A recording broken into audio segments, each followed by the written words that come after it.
दोस्तों नमस्कार। आज हम बात करते हैं एसिम्प्टोट्स के बारे में, जिसको हिंदी में कहा जाता है अनंत स्पर्शी।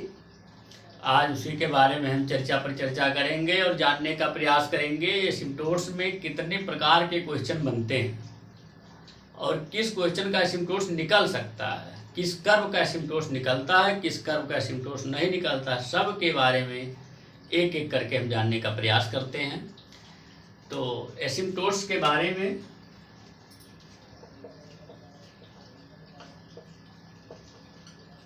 एसिम्प्टोट्स, जिसको कहा जाता है अनंत स्पर्शी।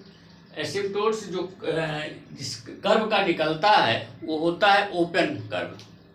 किसी भी ओपन कर्व के हम एसिम्प्टोट्स को निकाल सकते हैं। जितने क्लोज्ड कर्व होते हैं उनका एसिम्प्टोट्स नहीं निकलता है। जैसे हम कर्व को बता दे रहे हैं, जैसे आपका हाइपरबोला हो गया। हाइपरबोला ओपन कर्व है, इसका एसिम्प्टोट्स निकलेगा। इसी प्रकार से अगर हमने कह दिया e⁴x का जो ग्राफ होता है वो u कुछ होता है, इसका भी एसिम्प्टोट्स निकलेगा। देखिए जो जीरो की तरफ टेंड कर रहा है, देखिए धीरे धीरे धीरे धीरे इंफिनिटी जाके जीरो की तरफ ऐसे धीरे धीरे ये ऐसे कभी टच नहीं होगा, बट ये जीरो की तरफ टेंड करेगा। जैसे हमारे कहने का मतलब ये है कि अगर मैंने कहीं लिख दिया x = 0 तो इसका मतलब होता है exact zero, exact zero. But अगर हमने कह दिया x टेंड्स टू 0, इसका मतलब x कभी जीरो तो नहीं होगा, लेकिन जीरो की तरफ जो है वो टेंड करेगा, धीरे धीरे धीरे धीरे एकदम जीरो को टच करने का प्रयास करेगा, बस लाइन में कभी टच ना कर पाएगा। यही टेंड टू का मतलब होता है। चलिए हम आगे बात करते हैं कि जितने भी कर्व होते हैं या ट्रिग्नोमेट्रिक फंक्शन होते हैं, पहले हम कर्व के बारे में ही प्रयास करते हैं जानने का। जैसे हमने कहा log x बेसी, इसका जो ग्राफ है कुछ यूं बनता है, ये 1 से जाता है 1,0 से। अभी देखिए कहीं ना कहीं ये जीरो की तरफ टेंड करता है, इसका मतलब इसका जो एसिम्प्टोट्स होगा, तो ये y एक्सिस है, ये x एक्सिस है, तो इसका मतलब जो एसिम्प्टोट्स इसका हो जाएगा, ये हो जाएगा y एक्सिस।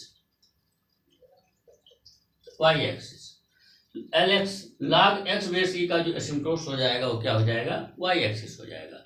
इसी प्रकार से और ग्राफ,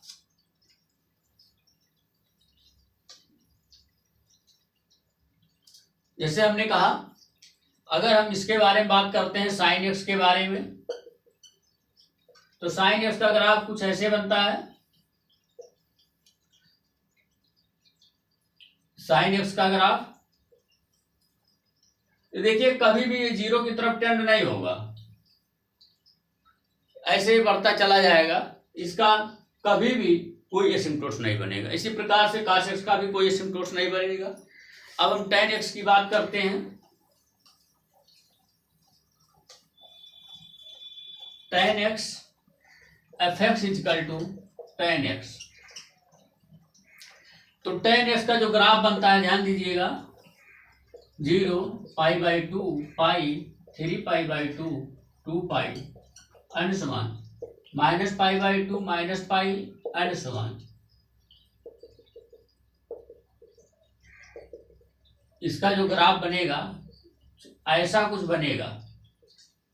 यहां देखिएगा ये कभी भी π/2 को टच नहीं करेगा, ये धीरे धीरे धीरे धीरे जाकर के इसी पे टेंड करता है। ध्यान दीजिएगा ये भी कभी -π/2 को टच नहीं करेगा, बस इसी के पास में ही रहेगा। अब इसका एसिम्प्टोट्स क्या होगा, इसको हम जानने का प्रयास करते हैं। तो देखिएगा ये कहाँ पे, ये π/2 3π/2 -π/2 -π, इस पे कहीं ग्राफ नहीं है। तो इस पे देखिएगा इसका जो एसिम्प्टोट्स होगा वो क्या निकल के आता है। तो f(x) = tan x, इसको हम लिख सकते हैं f(x) = sin x by cos x। तो देखिए cos x कहाँ अनडिफाइन होता है, इस बात को हम जानते हैं कि sin x कहाँ पे अनडिफाइन होता है, 2n + 1 × π/2 पे।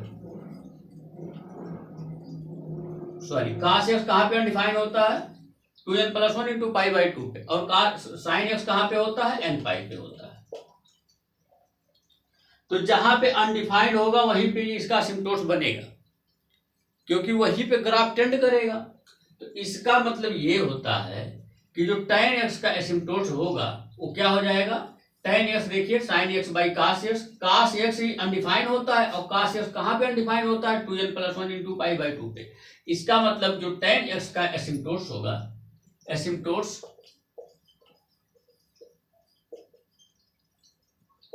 इन tan x इजिकल टू क्या हो जाएगा, 2n+1 इंटू पाई बाई 2, ये tan x का एसिम्प्टोट्स हो जाएगा। इसी प्रकार से यदि हम काट x की बात करते हैं, यदि हम काट x की बात करते हैं, तो ये काट x का जो काट x इक्वल टू हम ये भी लिख सकते हैं cos x by sine x। तो साइन x कहां पे अनडिफाइन होता है, n पाई पे, हर n पाई पे, जैसे 1 पाई 2 पाई 3 पाई 4 पाई -2 पाई -3 पाई एंड सो ऑन पे। तो यहाँ पे अनडिफाइन होता है। इसका मतलब जो काट x का आपका एसिम्प्टोट्स होगा, एसिम्प्टोट्स आपके पास है, एसिम्प्टोट्स आप काट x इक्वल टू क्या हो जाएगा, n पाई। तो हमने समझा कि साइन x का कोई एसिम्प्टोट्स नहीं होता है, cos x का कोई एसिम्प्टोट्स नहीं होता, बट tan x का एसिम्प्टोट्स होता है, काट x का एसिम्प्टोट्स होता है। tan x का क्या एसिम्प्टोट्स होता है, 2n+1 इंटू पाई बाई 2, और काट x का क्या एसिम्प्टोट्स होता है, n पाई। इस बात को हम समझ गए। इसी प्रकार से हम सेक और कोसेक के बारे में भी समझ सकते हैं कि इसका एसिम्प्टोट्स क्या होता है। ध्यान दीजिएगा, अगर हम fx equal to sec x की बात करते हैं, तो इस fx को हम लिख सकते हैं 1 बाई cos x। फिर वही बात आ गई, cos x कहाँ पे अनडिफाइन होगा, 2n+1 इंटू पाई बाई 2 पे। तो जहां पे अनडिफाइन होगा वहीं पे उसका एसिम्प्टोट्स बनेगा। तो एसिम्प्टोट्स क्या हो जाएगा, सेक x का, दैट इज लिख सकते हैं asymptotes of sec x is क्या हो जाएगा, cos x कहाँ अनडिफाइन होगा, 2n+1 into pi by 2। Similar इसी प्रकार से fx इक्वल टू हम कोसेक x का भी कह सकते हैं। तो fx equal to cosec x को 1 बाई साइन x लिख सकते हैं। साइन x कहाँ पे अनडिफाइन होगा, n पाई पे। इसका मतलब जो कोसेक x का एसिम्प्टोट्स बनेगा वो क्या बनेगा, n पाई बनेगा। तो हमें लगता है कि आप जितने भी टेग्नामेट्रिक फंक्शन है सबके एसिम्प्टोट्स के बारे में आप जान चुके हैं। ये तो हो गया टेग्नामेट्रिक फंक्शन की बात। अब हम बात करते हैं, आगे देखिएगा, अब हम बात करते हैं कि जैसे मान लीजिए कि कोई पैरेलल एसिम्प्टोट्स होता है। तो पैरेलल एसिम्प्टोट्स क्या, जैसे मान लीजिए कि कोई इक्वेशन लिखा गया है, कोई लीनियर इक्वेशन लिखा गया है, तो उसमें पैरेलल एसिम्प्टोट्स से, जैसे मुझे x का पैरेलल एसिम्प्टोट्स निकालना, x एक्सिस का, तो x की मैक्सिमम पावर को हम देखते हैं, x की मैक्सिमम पावर के कोफिशिएंट को 0 के इक्वल कर देते हैं, जो आ जाता है वही हमारा x एक्सिस के पैरेलल एसिम्प्टोट्स हो जाता है। अगर हम y एक्सिस के पैरेलल की बात करते हैं, तो y के coefficient, maximum power of y के कोफिशिएंट को 0 के इक्वल कर देते हैं, जो आंसर आता है वो y एक्सिस के पैरेलल एसिम्प्टोट्स हो जाता है। जैसे हम एक क्वेश्चन के बारे में चर्चा करते हैं, जैसे एक क्वेश्चन लिखा गया है y equal to 2x+1, y equal to 2x+1 by x minus 1, ये लिखा गया है। पहले तो हम इसका मल्टीप्लाई कर लेते हैं, तो देखिएगा ये हो जाएगा xy minus y equal to 2x+1। सबको एक साइड में कर लीजिए, तो यहाँ पे हो जाएगा xy minus y minus 2x minus 1 equal to 0। अगर हमें x एक्सिस के पैरेलल एसिम्प्टोट्स निकालना है, तो x एक्सिस का मैक्सिमम पावर हम देखेंगे, x एक्सिस का मैक्सिमम पावर 1 है, इसका कोफिशिएंट क्या है, y। यहाँ पे x एक्सिस का मैक्सिमम पावर है, इसका कोफिशिएंट क्या है, 2। इसको हम 0 के इक्वल करेंगे तो y इक्वल टू 2 आ गया। इसका मतलब इस क्वेश्चन का x एक्सिस के जो पैरेलल एसिम्प्टोट्स होगा वो y इक्वल टू 2 होगा। चलिए हम अब, ये तो x एक्सिस की बात हो गई, अब हम y एक्सिस के बारे में बात करते हैं। वाई एक्सिस पे इसी क्वेश्चन में क्वेश्चन सेम रहेगा, क्वेश्चन का जो तरीका है लगाने का सेम रहेगा, क्वेश्चन अलग उससे कोई मतलब नहीं होता, उस तरीके को आप समझिए।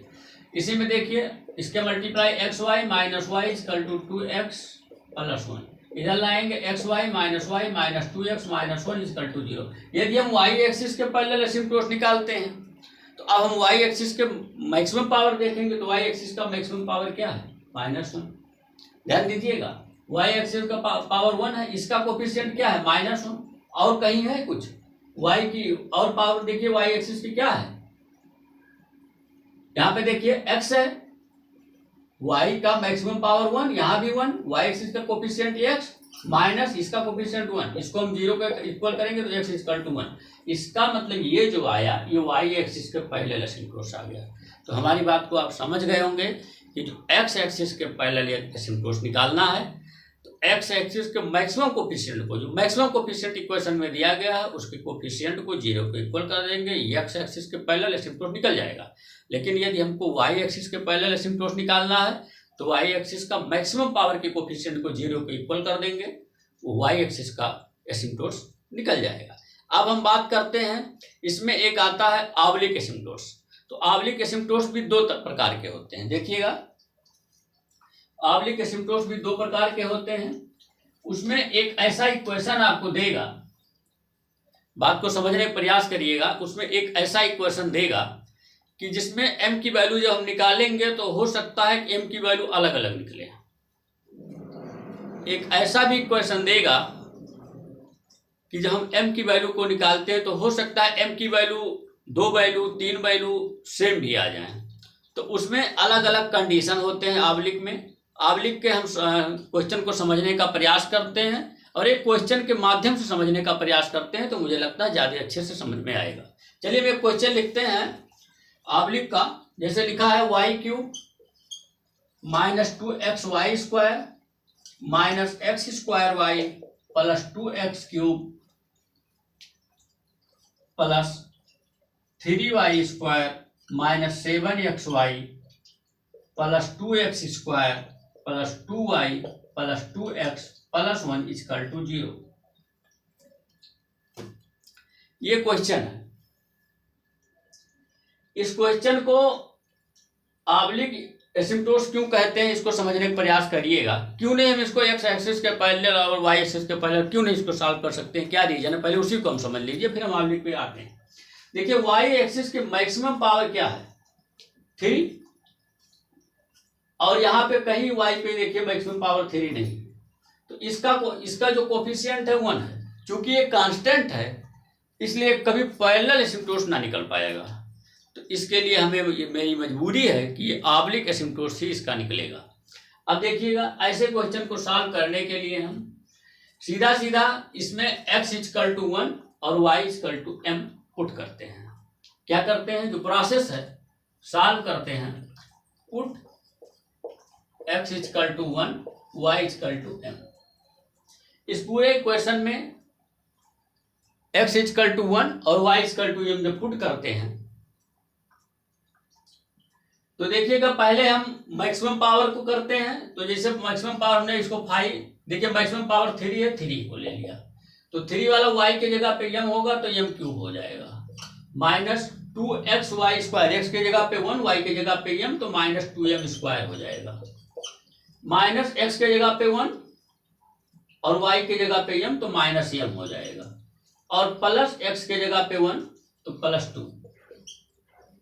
अब चूंकि यहां से यहां तक ये पावर 3 है, देखिए इसका भी पावर 3 है, इसका भी पावर 3 है, इसका भी पावर 3, इसका भी पावर, हमने इसको 5 के रूप में लिख दिया। अब हम बात करते हैं यदि 5 लिखते हैं एक कम वाला पावर, तो देखिए यहाँ पे y स्क्वायर है तो m स्क्वायर हो जाएगा, यहाँ पे माइनस 7xy है तो माइनस 7m हो जाएगा, और यहाँ पे क्या हो जाएगा, प्लस 2 हो जाएगा। ये 5 हो गया, तो यहां से लेकर के और यहां तक ये पावर 2 हो गया। अब हम देखिए इधर पावर 1 की बात है, हम पावर 1 भी लिख लेते हैं, 1 का जो ये क्या हो जाएगा 2m प्लस 2, ये कांस्टेंट है, ये जीरो पावर है, इसको नहीं लिख सकते हैं, ये आ गया। तो x equal to 1, y equal to m put करके हाईएस्ट पावर को, फिर उससे कम पावर को, उससे कम पावर को हमने लिख दिया 1, x equal to 1, y equal to m के रूप में। अब हमारा जो प्रोसेस है, प्रोसेस ये कहता है कि जो इसकी मैक्सिमम पावर है उसके कोफिशिएंट को हम जीरो को इक्वल करके m की वैल्यू निकालते हैं, और m की वैल्यू निकालेंगे तभी तो पता चलेगा कि m रिपीटेड है या ना रिपीटेड है। रिपीटेड होगा तो कुछ अलग करेंगे, रिपीटेड ना होगा तो कुछ अलग करेंगे। यहीं से दो ही कंडीशन बनेगा, लेकिन बिना m की वैल्यू को निकाले हम उस प्रोसेस तक ना जा पाएंगे। तो देखिए m की वैल्यू निकालने की हम कोशिश करते हैं। देखिए m cube minus 2m square minus m plus 2 equal to 0। यहाँ से देखिएगा इसमें m स्क्वायर कॉमन है तो क्या मिलेगा, m माइनस 2, इसमें माइनस 1 कॉमन है तो m माइनस 2 इक्वल टू 0। एक ब्रैकेट में हो जाएगा m स्क्वायर माइनस 1, दूसरे में हो जाएगा m माइनस 2 इक्वल टू 0। तो यहाँ से m इक्वल टू मिलेगा प्लस माइनस 1 और मिलेगा 2। तो ध्यान दीजिए m की वैल्यू जो हमें मिली माइनस 1, 1 और 2 मिली। मतलब इसमें से आप देख रहे हैं कि m की कोई भी वैल्यू रिपीट नहीं कर रही है। तो जब रिपीट नहीं कर रही है इसके लिए फार्मूला क्या होता है, इसको हम देखने का प्रयास करते हैं। बाकी जो रिपीट करे या ना करे, इतनी सारी प्रक्रिया तो आपको करनी ही पड़ेगी। इस बात को आप समझ लीजिएगा। x equal to 1, y equal to m रख करके उसके बाद में मैक्सिमम पावर जो वाला होगा उसको जीरो करके m की वैल्यू को फाइंड आउट कर लेंगे। फाइंड आउट करने के बाद इस नतीजे पे हम पहुंचेंगे कि m की वैल्यू रिपीट कर रही है या ना रिपीट कर रही है। रिपीट करेगी तो कुछ और होगा, रिपीट ना करेगी तो कुछ और होगा। अब क्या होगा हम उसको आगे देखते हैं। चलिए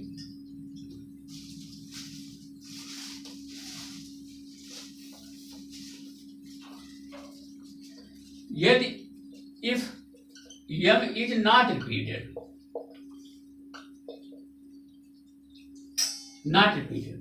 then c is equal to minus phi n minus 1 m और by phi dash n m। यदि रिपीट नहीं करती है तो c की वैल्यू यहां से निकालेंगे। m की वैल्यू निकल चुकी है, फिर c की वैल्यू और m की वैल्यू जब निकल जाएगी तो y equal to mx plus c में वैल्यू को पुट कर देंगे, हमारा इक्वेशन आ जाएगा, वो हमारा आंसर हो जाएगा एसिम्प्टोट्स का। अब चलिए ध्यान दीजिए, हमारी इस बात को समझ गए होंगे कि m की वैल्यू क्या आई थी। m की वैल्यू आई थी माइनस 1, 1 और 2 ये आई थी। अब एक बार हम m की जगह पे माइनस 1 रखेंगे। अब देखिए फाइव n माइनस 1 m, इसका मतलब आप समझ लीजिए, आपको समझा दे रहे n माइनस 1 m। मतलब पहले फाइव 3 था, ध्यान दीजिएगा फाइव 3 था, लेकिन यहाँ n माइनस 1 लेना है, मतलब फाइव 2 लेना है। जो हम सेकंड लाइन लिखे थे, सेकंड लाइन जो हमने लिखा था वो लिया जाएगा। उसको लेने के बाद m इक्वल टू माइनस 1, और यहाँ पे क्या होगा फाइव n डैश, मतलब जो मैक्सिमम पावर है जो फाइव 3 है ये वाला, इसको डिफरेंशिएशन करने के बाद यहाँ रखा जाएगा m की वैल्यू। फिर रखने के बाद जो सॉल्व होकर के आएगा c की वैल्यू, वो हमारा आंसर होगा। c की वैल्यू यहाँ रख देंगे, y equal to mx plus c में, y equal to mx plus c में, वो हमारा आंसर हो जाएगा। आप हमारी बात को समझ रहे होंगे। ये सेकंड है, फाइव 2 है, जो हमने फाइव 2 निकाला था उसको रखिएगा। ये फाइव 3 का डिफरेंशिएशन करने के बाद इन दोनों में m की वैल्यू रखेंगे, रखने के बाद सॉल्व करेंगे, c का आंसर आएगा। अब चूंकि मैं इसको रेज कर चुका हूँ, सॉल्व कर चुका हूँ, तो मुझे ये नहीं पता है कि m की जो इक्वेशन था वो क्या था। हमारी बात आप समझ रहे हैं, इसलिए उसमें आप वैल्यू को पुट करेंगे। पुट करने के बाद c की वैल्यू एक बार m की वैल्यू माइनस 1 रखेंगे, c की वैल्यू कुछ और आएगी, m की वैल्यू 1 रखेंगे, c की वैल्यू कुछ और आएगी, m की वैल्यू 2 रखेंगे, c की वैल्यू कुछ और आएगी। इसी प्रकार से हमारे पास 3 एसिम्प्टोट्स आएंगे। और आप इस बात को ध्यान रखिएगा कि किसी भी इक्वेशन के जो मैक्सिमम पावर होते हैं कम से कम उतने एसिम्प्टोट्स तो होंगे ही होंगे। इस बात को ध्यान रखिएगा। तो देखिएगा हमारा 3 एसिम्प्टोट्स बनेगा। एक इस m इक्वल टू माइनस 1 से एक बनेगा, एक m इक्वल टू 1 से बनेगा, एक m इक्वल टू 2 से बनेगा। तो कितने एसिम्प्टोट्स बनेंगे? 3। तो जितनी मैक्सिमम पावर उतने एसिम्प्टोट्स। तो मुझे लगता है कि आप समझ गए होंगे। मैं उसी बात को फिर से रिवाइज करने का प्रयास करता हूँ। देखिए एसिम्प्टोट्स को समझने का एकदम सीधा उद्देश्य यही है कि एसिम्प्टोट्स सिर्फ और सिर्फ ओपन कर्व का बनता है। क्लोज कर्व का नहीं बनेगा। आप अपने दिमाग में, अपने माइंड में जितने भी कर्व जानते हैं, यदि कर्व ओपन है तो एसिम्प्टोस बनेगा, ओपन नहीं है, क्लोज है तो एसिम्प्टोस ना बने।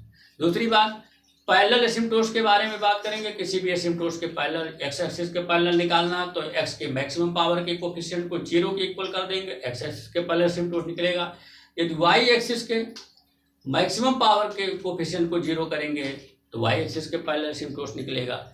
फिर हम आते हैं ऑब्लिक एसिम्प्टोस में। ऑब्लिक एसिम्प्टोस में दो कंडीशन बनते हैं, एक एम की वैल्यू रिपीट करती है, एम की वैल्यू रिपीट नहीं करती है। एम की वैल्यू रिपीट नहीं करेगी तो सी इक्वल टू ये होगा। एम की वैल्यू रिपीट करेगी, यदि एम की वैल्यू रिपीट करती है और मैक्सिमम पावर 2 है तो उसका भी हम आपको बता दे रहे हैं, उसका भी हम आपको बता दे रहे हैं कि क्या होगा।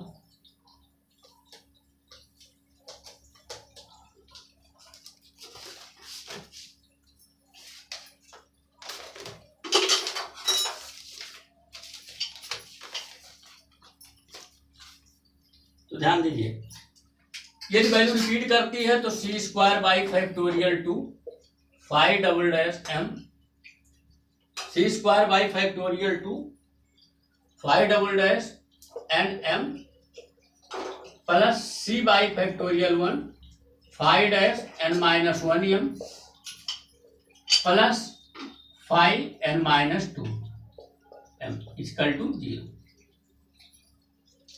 यदि वैल्यू रिपीट करती है तो ये होगा।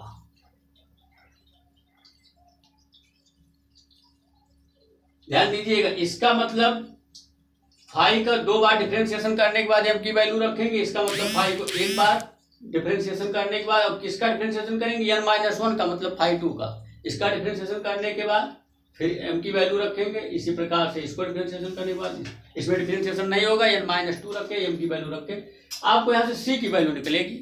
सी की वैल्यू निकालने के बाद उसी फार्मूले में Y equal to M X plus C में, Y equal to M X plus C में, जैसे मान लो कहीं ऐसे आ गया हमको equation Y M equal to 1 plus minus half, मतलब एम इक्वल टू 1 आ गया, माइनस हाफ आ गया और प्लस हाफ आ गया। तो देखो एम की वैल्यू रिपीट हो, इसको तो हमने बता दिया आपको कि इसका फार्मूला क्या होता है। अगर रिपीट, देखो ये 1 की वैल्यू रिपीट नहीं कर रही है, इसका मतलब इसका फार्मूला क्या होगा, इसको मैंने आपको बता दिया। रिपीट ये वाले कर रहे हैं तो इसके लिए ये फार्मूले लगेंगे। तो हमें लगता है कि एसिम्प्टोट्स जितने भी प्रकार के होते हैं, जितने भी टाइप्स के होते हैं, सबके बारे में हमने चर्चा कर लिया। इससे जाके एसिम्प्टोट्स में कुछ है नहीं जो आपके एग्जाम में आते हैं, TGT, PGT, LT, GIC, NDS, EDS, जो कहीं भी आते हैं, इससे ज़्यादा एसिम्प्टोट्स से ना क्वेश्चन बनता है। क्वेश्चन बदल सकता है, लेकिन इसके जो तरीके हैं लगाने के, जो कॉन्सेप्ट है, उस कॉन्सेप्ट यही है। इसी कॉन्सेप्ट को यदि आप समझते हैं तो एग्जाम में आप क्वेश्चन को सॉल्व कर लेंगे। ठीक है, चलिए इतना ही, फिर आज के लिए इतना ही, धन्यवाद। फिर अगले दिन मुलाकात होगी।